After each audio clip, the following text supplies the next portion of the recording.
চুলের জন্য জাদুকর কয়েকটি রেমেডি আপনারা ব্যবহার করলেই বুঝতে পারবেন।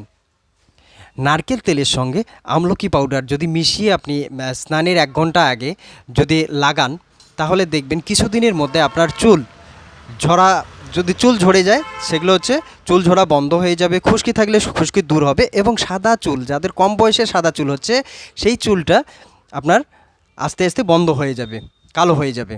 তো হচ্ছে 2 চামচ নারকেল তেল নেবেন, 1 চামচ আমলকি পাউডার, এটা মিশিয়ে আপনি হচ্ছে লাগাবেন, লাগিয়ে যে স্নানের 1 ঘন্টা আগে লাগিয়ে রাখেন, তারপরে স্নান করে ফেলেন। তো হচ্ছে দ্বিতীয় নাম্বার হচ্ছে 1 চামচ নারকেল তেলের সাথে 4-5টা কারি পাতা পেস্ট করে যদি আপনি হচ্ছে স্নানের 1 ঘন্টা আগে লাগাতে পারেন, 2-3 দিন, সপ্তাহে 2-3 দিন করবেন, দেখবেন যে আপনার সাদা চুল কালো হওয়া চালু হয়ে যাচ্ছে।